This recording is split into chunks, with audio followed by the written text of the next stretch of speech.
Mesdames et messieurs, Tchopolaises et Tchopolais, Congolaises et Congolais, bonjour, bonsoir, ça dépend de l'heure à laquelle vous allez nous suivre. Merci de votre fidélité à notre édition spéciale Oriental Info. Oriental Info qui est un cadre qui concocte pour vous plusieurs thématiques autour de l'actualité qui prévaut à travers la République démocratique du Congo. Nous sommes 2 août 2026. 2 août 2026 qui nous rappelle le Génocoste. Le Génocoste, c'est le génocide congolais, un génocide perpétré à travers l'Est de la République démocratique du Congo pour des gains économiques où nous avons connu des exactions perpétrées à travers les différentes localités de la République. Nous avons connu des cas de pillage extrême de nos ressources. Nous avons connu des violations des droits humains. Nous avons connu des viols sur mineurs. Nous avons connu des viols sur les femmes qui ont été éventrées, tout ça.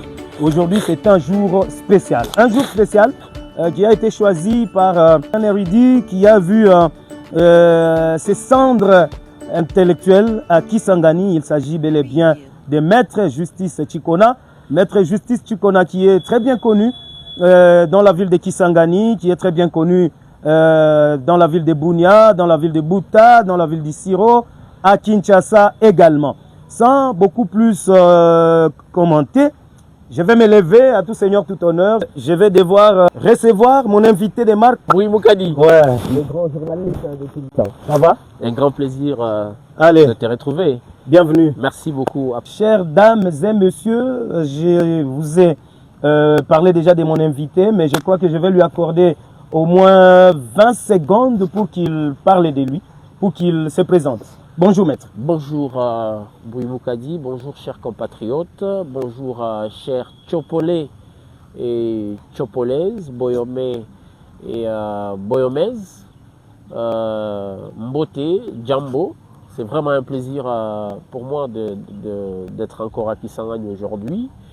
Le 2 août, un jour très particulier, je crois qu'on va revenir sur ça. Mais d'abord, laissez-moi vous dire que je suis dans l'émulation, je suis dans la joie de pouvoir rentrer chez moi, sur la terre qui m'a vu naître, qui m'a vu grandir et la terre qui m'a tout donné, la terre de Kisangani Boyoma dans la province de la Tchopo et dans la Grande Orientale. Je suis Monsieur Justus Tshikona, je suis acteur social, acteur de développement, acteur socio-politique, très engagé dans la société civile en tant que président du consortium Paix sans frontières et initiateur du chantier de la 4e République qui est un projet de société. Voilà comment je peux m'introduire.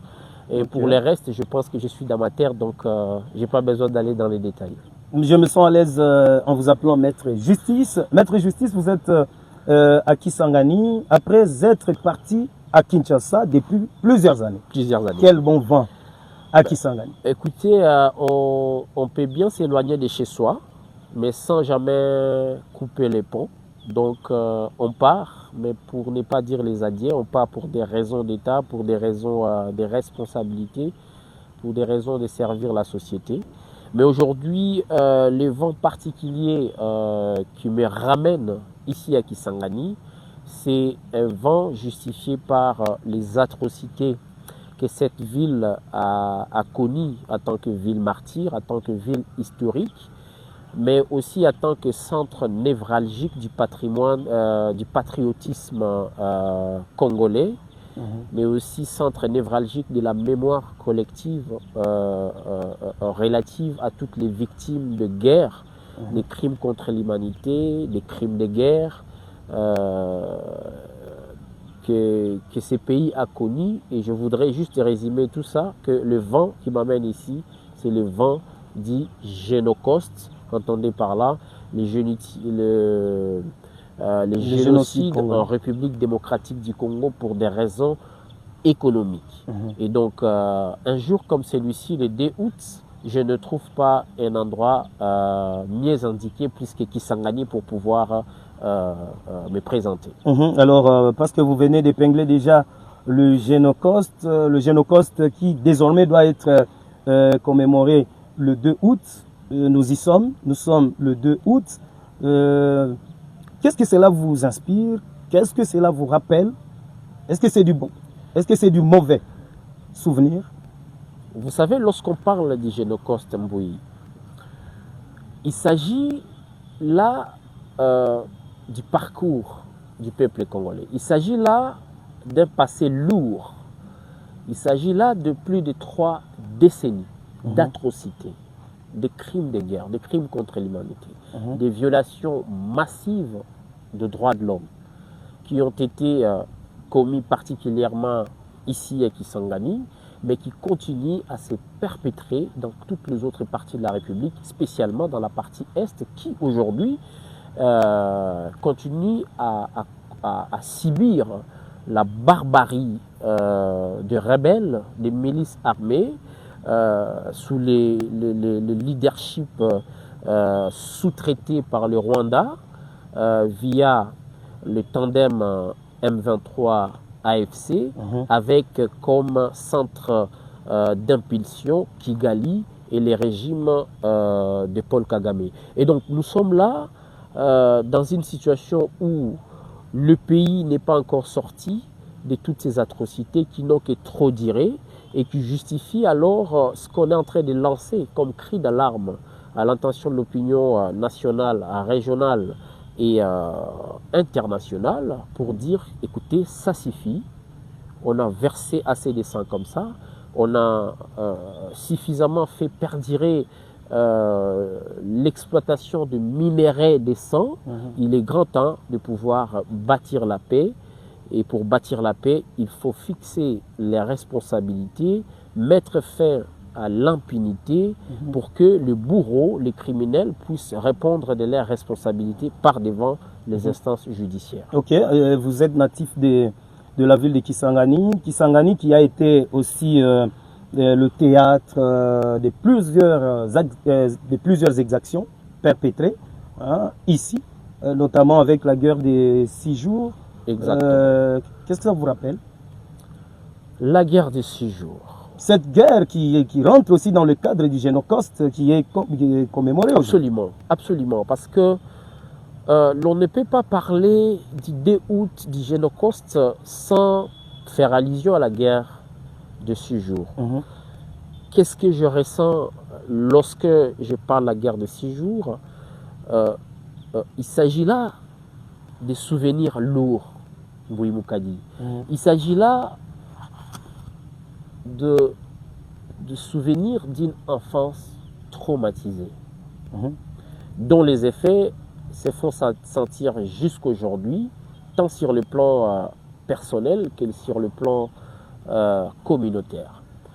Il s'agit là des souvenirs d'une ville telle que Kisangani qui a été saccagée, où la population a été massacrée et où les tissus social et économique a été totalement délabré. Et c'est étrangement parce qu'il s'agit là des affrontements entre 2 armées étrangères. Et c'est ce que j'allais dire d'ailleurs tout à l'heure, parce qu'il s'agit aussi là d'un théâtre de la sanctuarisation de l'impunité à l'égard des responsables de crimes graves qui ont été commis ici, lesquels crimes ont été les faits des 2 armées étrangères, notamment l'armée rwandaise et l'armée ougandaise, qui ont trouvé Kisangani comme terrain de démonstration de force, violant les femmes, violant les enfants, tuant systématiquement des communautés humaines, au point que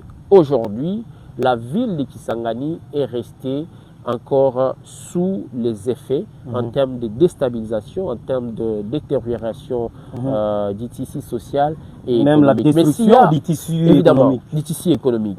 Évidemment, lorsque je parle du tissu économique, par exemple, je veux vous dire que dans cette ville, il y avait des infrastructures économiques qui permettaient aux jeunes et aux femmes de pouvoir avoir accès à l'emploi pour pouvoir s'autonomiser. Je cite Sorgeri, je cite Sotexki, je cite les différents centres de formation professionnelle, notamment à l'Athénée, à Nepoko, Tchololo, où il y avait des centres de formation pour préparer les jeunes au monde de l'emploi afin de pouvoir s'autonomiser. C'est des choses qui, d'un point de vue économique, freinent aujourd'hui. Mais la particularité, c'est aussi, comme je disais tout à l'heure, la sanctuarisation de l'impunité par rapport aux responsables des crimes. Mais avant d'en arriver là, cette guerre n'a pas frappé que la ville de Kisangani. Il y a eu des conséquences néfastes à travers d'autres villes, notamment Bunia, Buta, Isiro, avec le cantonnement des Ougandais, des Rwandais par-ci par-là. Absolument, absolument. C'est ce qu'on est en train de voir aujourd'hui, par exemple, ce qui se passe au nord et au sud Kivu. Les effets ne s'arrêtent pas seulement à Goma et à Bukavu, non. Les effets se font ressentir dans plusieurs autres villes, notamment à Ouvira, à Bunia, à Beni, parce qu'il s'agit là de faits qui perturbent l'harmonie de la ville. Qui ont freiné d'ailleurs l'élan. L'harmonie, évidemment, l'harmonie et l'élan économique. Et c'est tout à fait normal que pour la guerre des 6 jours, il y a eu des répercussions, notamment à Buta, à Isiro, à Nyanya, à Aketi, et ainsi de suite, parce que c'est des tissus économiques dans son ensemble. Je ne veux pas oublier Yangambi, Sangui, Opala, où la communauté était en train de travailler normalement pour envoyer les vivres vers Kisangani, mais le tissu économique a été perturbé. Et sur le plan individuel, nous avons des familles qui ont perdu des enfants, qui ont perdu des femmes, qui ont perdu des hommes, et vous comprendrez pourquoi jusqu'aujourd'hui, la question de la réparation continue à poser problème. Et d'ailleurs, en parlant de la question de la réparation, il est grand temps qu'on puisse s'interroger sur l'égalité en termes de responsabilité par rapport au crime. Mais il y a déjà le mausolée qui est en pleine construction. Oui. Ça ne suffit pas. Évidemment, vous savez, pour honorer. Vous savez, dans la justice transitionnelle, il y a des piliers. Parmi les piliers de la justice transitionnelle, il n'y a pas que la mémoire collective. Évidemment, qu'on construise les mausolées, c'est quelque chose de très bon que nous saluons d'ailleurs, parce que ça contribue au maintien de la mémoire collective pour les générations présentes et les générations futures, afin de pouvoir éviter que ces faits-là puissent se perpétrer à nouveau. Il s'agit des mécanismes de non-résurgence des conflits. Donc ça veut dire qu'à partir de la mémoire collective qui est présentée par les mémorials, les générations futures, à chaque fois qu'ils vont regarder le mémorial, ils prendront des mesures pour que le même fait ne puisse pas se répéter. Exact. Mais ça n'est pas suffisant parce que, à part la question de la mémoire collective, il y a la question de la justice punitive pour établir les responsabilités, il y a la question de la justice réparatrice. Si on répare les gens, les familles individuellement, il y a aussi la question de la réparation collective, notamment pour restaurer les entreprises qui sous-tendaient les systèmes économiques. Non, mais lorsque vous parlez de la réparation, déjà de la réparation ou de l'indemnisation, mais c'est en cours avec Frivao. Je crois que vous êtes informé des opérations que mène Frivao déjà. Je vais vous dire des choses.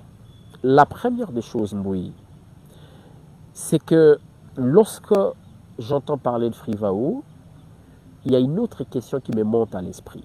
Frivao, c'est la responsabilité assumée du gouvernement ougandais qui a accepté de payer des sommes pour réparer les victimes par rapport à ses responsabilités. Accepté ou contraint après une sentence de la justice internationale qui a obtempéré.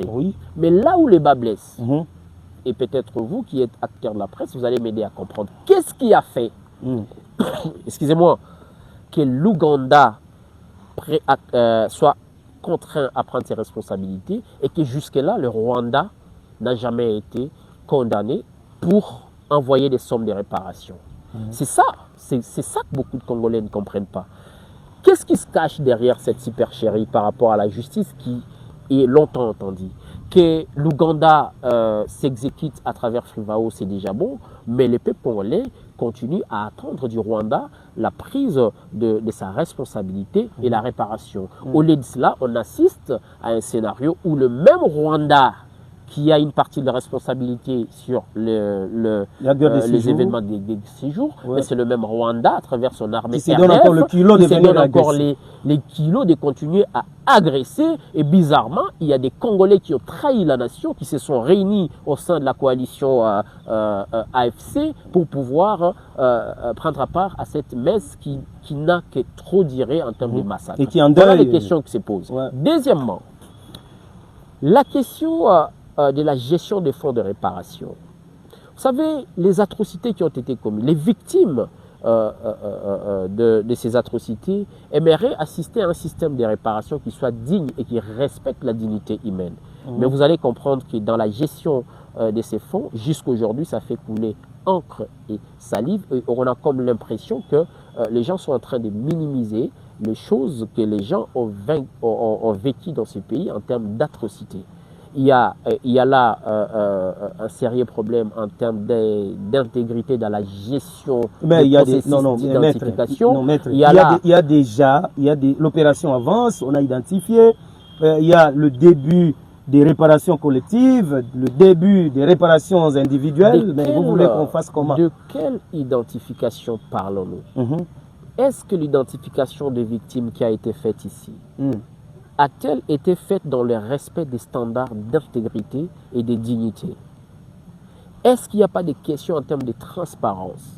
Est-ce qu'il n'y a pas de questions en termes de réparation des vraies victimes? Ça, c'est le premier problème. Okay. La question de l'identification des victimes des conflits en République démocratique du Congo rencontre des sérieux défis en termes de transparence et d'intégrité. Rapidement, nous allons en termes de destination. Nous allons passer à un autre sujet. Je vous donne encore 30 secondes. En termes de destination de fonds, ça, c'est le premier problème. Le deuxième problème, c'est la problématique liée à l'adéquation entre la réparation proposée et les attentes des victimes.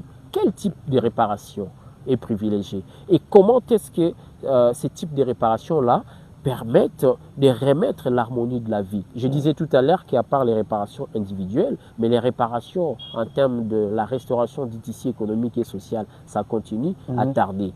Encore que jusque-là... Là déjà, spécialement, là, vous proposez quoi? Parce que, s'il vous plaît, vous avez parlé de... qu'on puisse sauver au fait, le tissu économique à Kisangani. Absolument. Vous avez parlé de la Sotexki, Sorgerie et autres. Absolument. Qu'est-ce que vous proposez? Je propose les modèles de réparation qui respectent ce que le Congo est aujourd'hui sur le plan géoéconomique et géopolitique. Je m'explique. C'est que le Congo avait perdu à ces temps. Évidemment. Ouais. Je m'explique. Nous sommes dans la transition énergétique et numérique. Nous sommes à l'ère de l'intelligence artificielle et les ressources premières qui déterminent l'économie du futur viennent de notre pays. Et donc, si réparation collective ou si restauration des tissus économiques doit avoir lieu, il faudrait que ça soit des programmes qui préparent nos jeunes à faire face aux défis de l'économie du futur. Entendez par là le métier numérique, le travail digital, l'intelligence artificielle. Donc, et qui puissent les amener aussi à une certaine autonomisation. Qui puissent permettre à nos jeunes, lorsqu'ils quittent l'université, même sur le plan du système éducatif, qu'ils soient à mesure de rester compétitifs sur le marché de l'emploi. Mais aujourd'hui, c'est quoi la réparation qui est donnée? Il faudrait regarder le Congo dans sa position d'un pays solution sur le plan géopolitique et géoéconomique. Maître, nous allons clore cette rubrique, à moins que vous ayez encore un petit mot. Je crois que pour cette rubrique-là, je voudrais appeler au sérieux, à l'intégrité et à la conscience dans la gestion des fonds des réparations. Voilà le message que je peux passer en ces jours de 2 août. Merci beaucoup, Maître Justice Tchikona. Nous sommes en train de décortiquer autant des sujets d'actualité qui défraient la chronique à travers la République démocratique du Congo, le monde qui nous suit. Alors, Maître, il y a un autre point d'actualité qui surchauffe les nerfs. Le président de la République, Félix-Antoine Tshisekedi Tshilombo, après avoir échangé avec les évêques de la Senko et ceux de l'ECC, a donné son feu vert en faveur du dialogue entre Congolais. Un dialogue inclusif. Un commentaire? Un commentaire. Motif de satisfaction pour le peuple congolais, Motif de satisfaction pour les consortiums Paix sans frontières et les architectes de la 4e République que nous sommes, parce que, pour rappel, j'étais à l'étranger, j'ai rentré au Congo en septembre 2024. J'ai eu les privilèges avec mon équipe d'être réussi au Congo central, en Kamba, Nouvelle-Jérusalem, par le chef spirituel Papa Simon Kimbangu. Et sur cette terre-là, nous avions été parmi les premières forces vives de la nation à écrire au chef de l'État et à lancer un appel urgent pour l'organisation d'un dialogue national. Aujourd'hui, le président de la République, chef de l'État, accepte cette option. Pour nous, c'est un motif de satisfaction et pour la plupart des Congolais. Vous savez pourquoi? Parce que le dialogue, ça n'est pas nouveau pour les Congos. Les dialogues, ça fait partie de notre culture. Les dialogues, c'est une valeur ajoutée. C'est une tradition africaine qui favorise les règlements pacifiques des différends, les règlements pacifiques des conflits. Et que cela se passe aujourd'hui dans une sorte de conjugaison de force entre le président de la République qui est à la tête des institutions du pays et les confessions religieuses, pas seulement la Synco, mais aussi l'Église du Christ au Congo et l'Église des Réveils. Nous pensons que nous sommes là en train d'aller vers une jonction de points de vue et qui ouvre la voie à un dialogue qui peut être une solution. Mais là, il faut faire une nuance. Ce ne sera pas une première fois qu'on ait un dialogue dans ce pays. Les dialogues, nous en avons eu. Les dialogues, nous en aurons toujours. Mais la question, c'est qu'on regarde la situation actuelle. Il faut qu'on arrive à trouver le format d'un dialogue qui soit véritablement une solution aux problèmes complexes que le pays est en train de traverser. Alors, le garant de la nation, le président de la République lui-même, avait dit que le dialogue est ouvert aux vrais Congolais. À ces vrais Congolais qui militent pour le bien-être du Congo, pour le bien-être du Congolais, et non les Congolais qui marchent avec le sang sur la tête, avec le sang sur les mains, avec le sang sur le dos. Je suis content que cette question me soit posée le 2 août. Si dialogue il y a, parce qu'il y en aura, parce que le garant de la nation a tracé le chemin, en a donné l'ordre, je crois que l'un des sujets brillants, c'est l'attention que tous les acteurs, pouvoir, opposition, société civile, confession religieuse, devraient accorder à la problématique des victimes des guerres et des conflits. Quel sentiment l'on souhaite aux communautés victimes de voir que leurs bourreaux prennent part à un dialogue totalement politicien axé sur le partage des responsabilités d'État ou des postes ou des ministères ou des portefeuilles d'État. Quel sentiment auront toutes les victimes des conflits en République démocratique du Congo? Et c'est là où nous, en tant que chantier de la 4e République, nous sommes tout à fait en accordance avec le président de la République pour que les dialogues soient destinés aux vrais Congolais. Et qui est un vrai Congolais? Le vrai Congolais, c'est un Congolais qui a l'amour du pays, qui a l'amour des Congolais, qui a l'amour des Congolaises. Un vrai Congolais ne peut pas s'adonner à des activités pour verser le sang de ses frères et de ses sœurs. C'est de cela qu'il s'agit. Et donc, il faudrait que ce soit un dialogue qui respecte la dignité humaine, qui établit les responsabilités et qui moralise la vie politique de notre pays. Nous allons clore ces chapitres, mais j'aimerais que vous lanciez un bref message à tous les acteurs politiques, à tous les amoureux de la société civile. Le message est triple. Premièrement, le Congo a besoin d'un dialogue citoyen et non un dialogue politicien. Parce que les dialogues politiciens, nous en avons déjà eu et ils n'ont pas donné de solution. Les dialogues citoyens, c'est un dialogue qui serait un dénominateur commun entre tout le peuple congolais dans sa grande diversité. Deuxièmement, le Congo a besoin d'un dialogue qui puisse ouvrir la voie sur l'organisation de l'avènement de la 4e République démocratique du Congo. Il est temps qu'on puisse bâtir le fondement de la construction d'une nouvelle république, une république qui est affranchie des 4 décennies des crimes, des graves violations de droits de l'homme, 4 décennies de déstabilisation, 4 décennies de crise à la paix, et pour que nous puissions aller de l'avant, parce que chaque État, chaque république qui est née est appelée à grandir. Nous avons connu, la première, la deuxième et la troisième république. Nous avons gagné en termes d'expérience démocratique, en termes de maturité politique, et je pense que nous sommes suffisamment prêts pour travailler, pour construire la 4e république. Troisième message, c'est par rapport à la question de la jeunesse. Aujourd'hui, nous avons par exemple le Conseil national de la jeunesse, qui est une institution dédiée à la participation politique et citoyenne des jeunes, mais c'est une institution qui est clochardisée, une institution qui est manipulée et de surcroît tous les jeunes servent toujours de marchepied pour des ambitions politiciennes inavouées. Et le souhait pour nous, et le message est clair, c'est qu'aujourd'hui qu'on puisse revaloriser la jeunesse pour la regarder non pas comme problème à résoudre, mais comme partie prenante à la solution. L'appel que nous lançons, et d'ailleurs nous allons saisir le gouvernement pour cela, c'est qu'aujourd'hui le Conseil national de la jeunesse doit être élevé au rang d'une institution d'appui à la démocratie, organisée provisoirement par un décret de Madame la Première ministre et définitivement dans les jours à venir par une loi, autant que la CENI, autant que le CNDH, autant que le CENSA et les autres. Je crois que les jeunes vous ont applaudi parce que c'est une proposition notable et bénéfique pour eux. Alors, Maître, une autre actualité, un autre point d'actualité, c'est la révision. Je ne sais pas s'il faut appeler le changement, la révision, la modification de la Constitution. Vous en avez déjà entendu parler? Bien sûr, comme tout Congolais.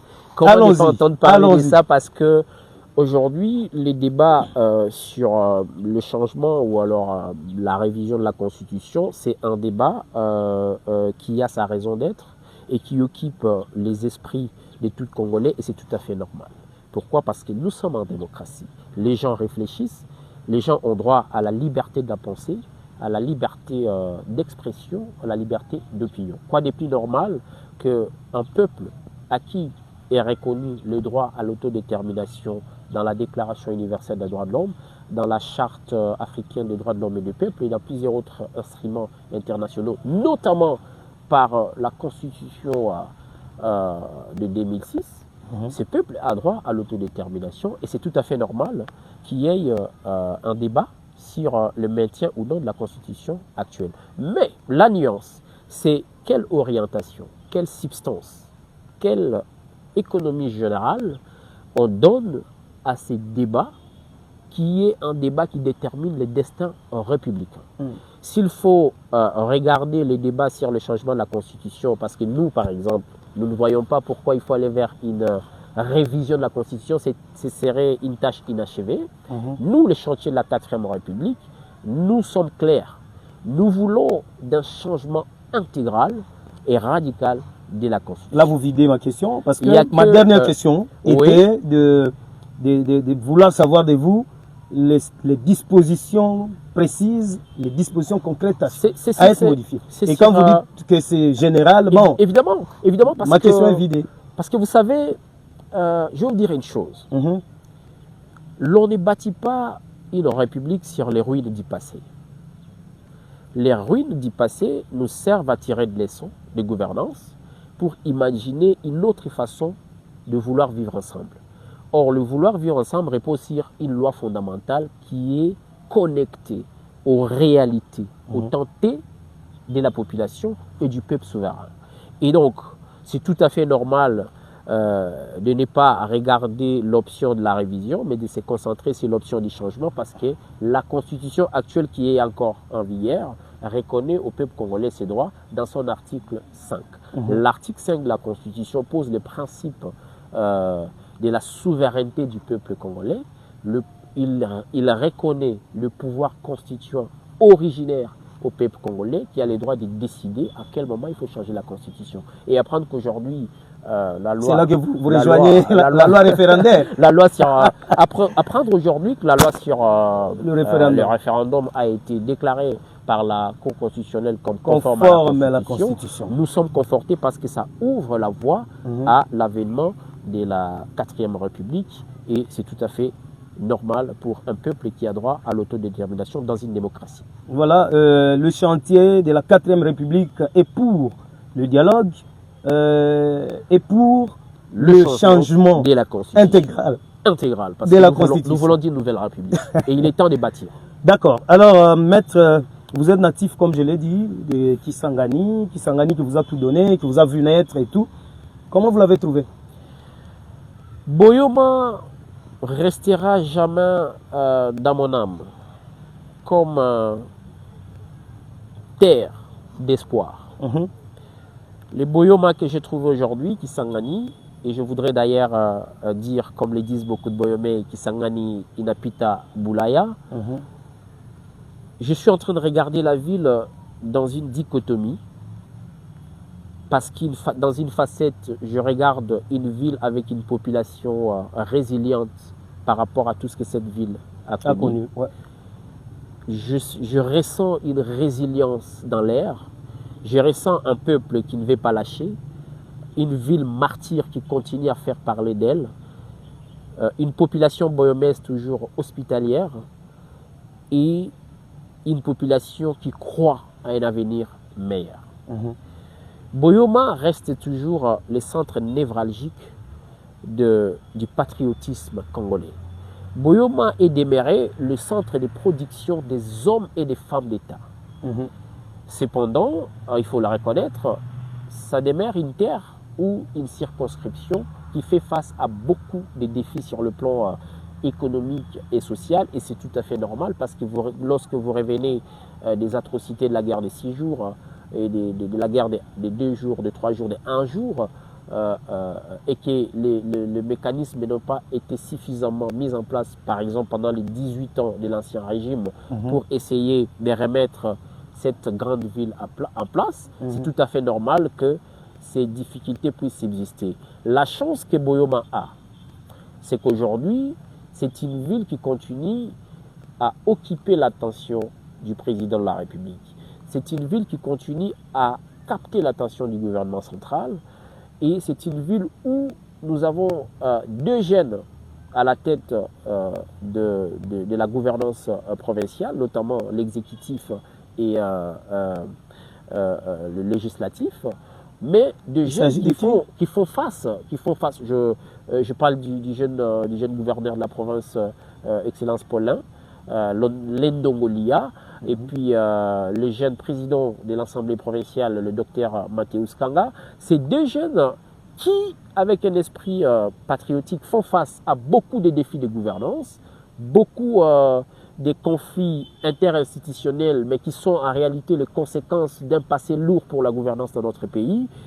Et mais je regarde devant et nous faisons face à des jeunes qui essayent de se surpasser pour comprendre qu'il n'est pas question d'ouvrir la voie aux anciens bourreaux pour venir transformer encore cette ville en une ville d'insécurité. Très bien. Donc au-delà de l'ère conflit, de l'ère ambition personnelle, de l'ère incompréhension qui arrive, qu'il n'y en a plus, l'âge de guerre a été enterré. Ce qui est marquant, ce qui est marquant dans tout ça, c'est qu'ils ont réussi à faire preuve de maturité, de se surpasser, et bien sûr grâce à l'encadrement du gouvernement central aussi, pour mettre en avant les chantiers de la consolidation de la paix, prioriser la paix et la cohésion sociale, parce que il ne faudrait pas ouvrir la voie aux ennemis de la République qui sont dans les aguets et qui n'entendent que ces conditions-là pour pouvoir mettre encore une fois Kisangani à genoux. Comme c'est là qu'ils veulent d'ailleurs reproduire les scénarios de la guerre des 6 jours, mais ça n'arrivera pas. En 30 secondes, Maître Justice, vous avez parlé de l'attention soutenue du président de la République sur Kisangani. Est-ce que vous avez constaté quand même quelque chose sur le plan des infrastructures? Je suis arrivé il y a quelques heures durant, mais j'ai été conforté de descendre dans un aéroport réellement international. L'aéroport de Bangokat, moi j'avais laissé. Quand vous dites réellement international, réellement international, parce que depuis qu'on était jeune, on a toujours appelé l'aéroport de Bangoka comme aéroport international, mais en réalité, elle n'avait pas la robe, la tunique d'un aéroport digne d'être appelé international. Mais lorsque je suis arrivé, je vois un aéroport doté des bâtiments, des infrastructures et des services qui répondent aux standards des aéroports internationaux. C'est un motif de fierté. Je pris la route qui conduit de l'aéroport pour arriver à la ville. Je vis que la route était asphaltée. C'est un motif de fierté. Je visitais la ville.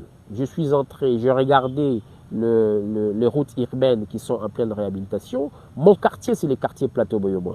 Lorsque je suis parti, j'ai prié à l'église Bien-Aimée Anuarité.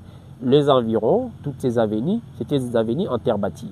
J'arrive, je trouve toutes ces artères. Vous allez vers le rond-point Kombodi, vous allez vers l'avenue Kinshasa, Mongala et les autres, je trouve ces avenues asphaltées. D'ailleurs, l'avenue Kinshasa, lorsque vous y allez, vous avez l'impression que vous êtes sur le boulevard Roi-Baudouin qui conduit vers le palais de la Nation à Kinshasa. C'est un motif de fierté. Ça veut dire que à un certain moment donné, il y a des avancées qui sont très significatives, mais qui ont besoin d'être encadrées par un patriotisme positif. J'appelle donc les Boyomais à un sens de responsabilité afin d'accompagner les avancées et les acquis qui sont rendus possibles aujourd'hui grâce au leadership éclairé de son Excellence Monsieur le Président de la République, Félix Antoine Tshilombo.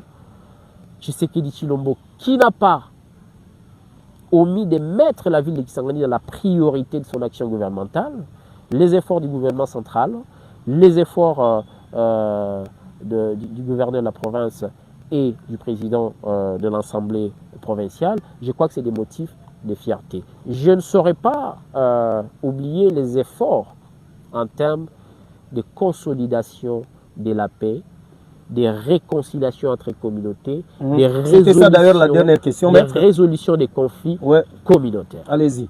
Vous savez, en 2003, nous étions à Kinshasa et nous avons appris ce qui est arrivé entre les communautés Mbole, Lengola et Kumu par rapport au conflit des terres.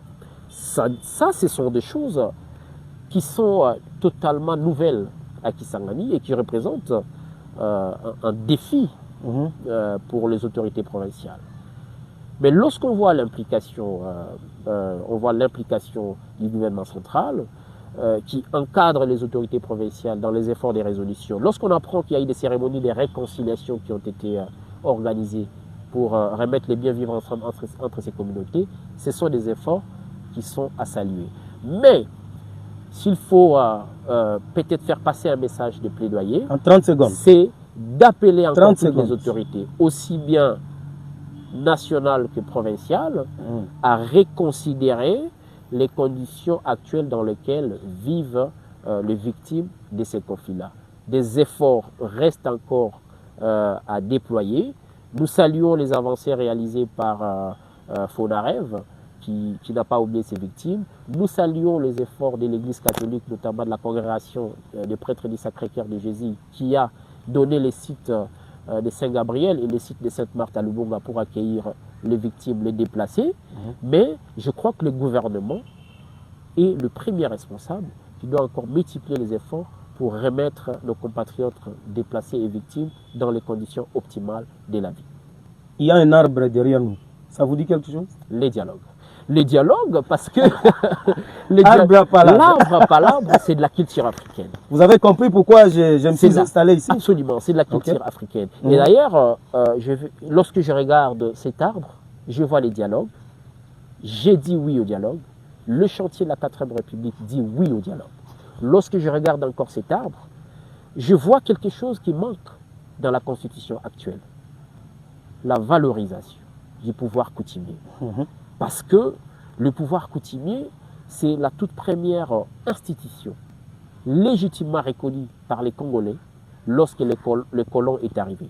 Lorsque le colon arriva, il ne trouva pas le Parlement, il ne trouva pas le gouvernement, il n'a pas trouvé le président de la République, il a trouvé le pouvoir coutumier. Mais regardez la Constitution de 2000, ce que la Constitution de 2006 a fait du pouvoir coutumier. Lorsqu'on cite les institutions du pays, on ne cite nulle part le pouvoir coutumier, alors que nous savons la force des coutumes, des traditions et des normes sociales dans notre pays. Donc, lorsque je regarde cet arbre, j'appelle à la révalorisation du pouvoir coutumier dans la prochaine loi fondamentale. Voilà ce qui est très bien dit, la valorisation du pouvoir coutumier.